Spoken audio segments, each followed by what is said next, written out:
what is the current state of gymnastics in the USA? Mm, Obviously there was some highlights at the Olympics this yeah. past year, Yep. but it seems to me like, and from hearing you talk quite a bit, it's not necessarily headed in the best direction. And I'm wondering what your thoughts are on that, but also if there's anything we can do about that. Yeah, I appreciate you bringing it up because it is one of my pursuits, of helping to grow the sport, and not just gymnastics, men's gymnastics specifically, because women's gymnastics is in a much better place than men's gymnastics. It's obviously much more highlighted, and during the Olympic Games, the women's program here is much more robust. There's, I don't know how many times more girl gymnasts doing gymnastics growing up as opposed to boy gymnasts out there. We did have some uptick in terms of interest when the Olympics roll around, especially this year because there were so many highlights.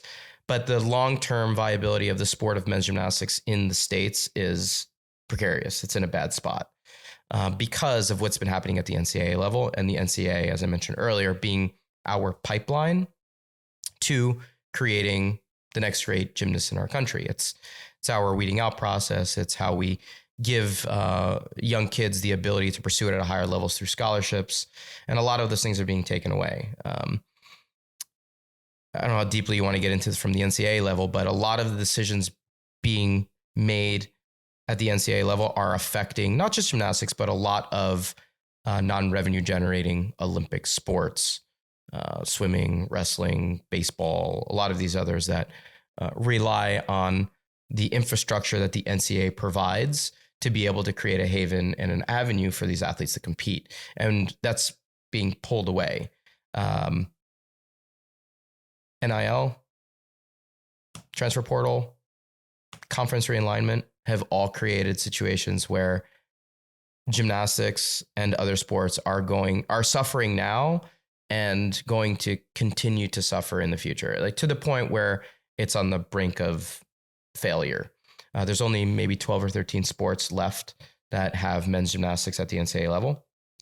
Every year that I was at school, another program dropped, and it's continued to be that way. This year, Ohio State dropped their scholarships. Ohio State is one of the Big Ten has always done a good job of trying to retain a lot of the programs. But Minnesota dropped a year and a half ago. Ohio State is dropping their scholarships because they need that money to help pay for football players. And their athletic department is in need of being able to retain as much fund as possible because NIL is requiring payment of athletes now. And athletes who are deserving of getting paid should get paid. Absolutely. But the system is broken. Like, it's fundamentally broken right now. And I think we're in a little bit of a wild west in terms of figuring out a solution. And during this interim period of figuring it out, athletes who are extremely high profile, the Shedeur Sanders of the world, the Mannings of the world, the Livy Dunns of the world, are making extraordinary amount of dollars, which they should, and take advantage of it. If you're an athlete that has the ability to do it, do it. But it is having an incredible impact in terms of how the structure and the landscape of these other sports are being impacted.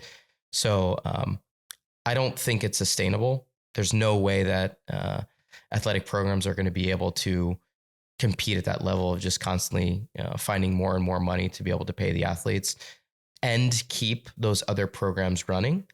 We saw it at Stanford a couple of years ago during pandemic. They dropped 11 sports, and there was a huge uproar within the Stanford alumni network. And AAD was like, we just don't have the funds. We can't make. And you're like, Stanford has more money than most schools out there. How do you not have the ability to fund those 11 programs? And there's more nuance to that. The athletic department, the athletic dollars are very separated from each other. You don't take academic dollars and apply them to Title IX and those types of things as well, well, which is different now. The Title IX is about scholarship equity. So it's about making sure that there's equal number of scholarship opportunities on the female side as there is on the male side. Now, the challenging part to that is football does not have an equivalent on the female side. So when you have 85 scholarships or whatever it is on the men's side, you have to even that out on the female side. So what is an athletic department going to do? Are they going to add 85 scholarships on the female side? No, they're going to pull away from the men's side to be able to find that. It's a natural balance of the budget, especially when you're talking about a sport that doesn't bring in a lot of dollars, and it's slowly chipped away from our ability to create an avenue for men's gymnastics and some of these other sports to be able to be viable into the future. And we've been lucky in that we've continued to have success at the Olympic level, but it will stop. There will be a point where the USOPC has to step in and say, there are no kids doing gymnastics anymore, men's gymnastics. There's just no avenues for a parent to want to put their kid into gymnastics past age 12, because why would I do that? There's no place for them to go and compete. Yeah, there's no scholarships. There's no scholarship, and it's going to happen in other sports as well. So there will be a big drop off because our system has been built around the NCAA to be a pivot point for these athletes to continue their career in the sport. And the USOPC has just taken advantage of it, right? They've said NCAA is kind of our playground to test out athletes. The US system is incredibly different than every other system in the world. You know, most people, if you follow the Olympics at all, maybe you're aware of this, but it is worth noting that the US is essentially the only high level program in the world that doesn't get funded by the government, right? So you go to the Chinese National Training Center, it's all funded by the Chinese government, Russia, all the European countries, they're all funded by their governments. The US, USOPC is funded by donation, by television rights.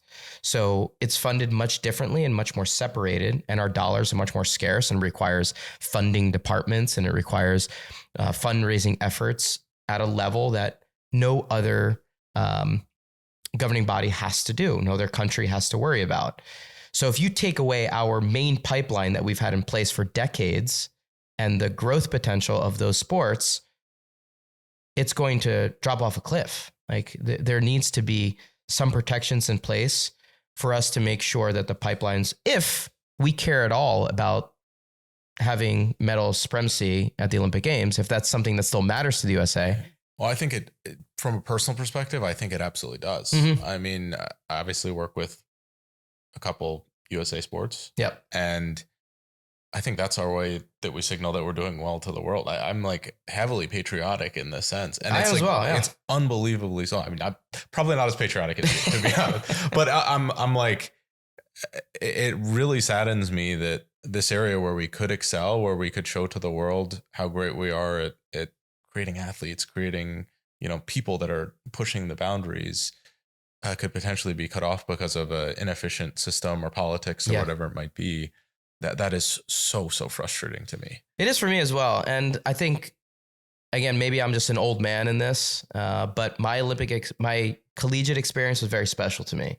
I loved being in a collegiate atmosphere where you're training for your team and you're putting that block S on your chest and you're going to compete for the other students and your teammates, and you become connected to that school as you are probably with UVA. Like that's part of your bio. Like I went to that school, my closest friends this new system is tearing that apart. It's tearing it apart. Like the next generation of collegiate athletes are not going to have that at all. And part of that is the transfer portal, which I think is probably one of the bigger issues that I have, even more than, the dollars that are challenging to overcome in terms of them being distributed in new ways. But if you tell an athlete that, you know, you sign with a particular school and then a day later, if you get a huge contract from, another school across the country, you just leave the next year and you can do this. Like if after you transfer once, you need to sit out a year, but you can have an athlete go to 3 schools in 4 years. There's no more school loyalty. There's no more connection to any experience. There's no more team bonding at all. You're not going to be with a program or an athlete or a teammate for 4 years anymore, ever. These athletes are just going to jump from school to school to school because they're going to jump to where the dollars are. And we've made it advantageous for them to do it. So the complete landscape right now is, like I said, the Wild West, and it's going to make for things to be incredibly challenging in terms of us getting the most out of what then will be our Olympic programs.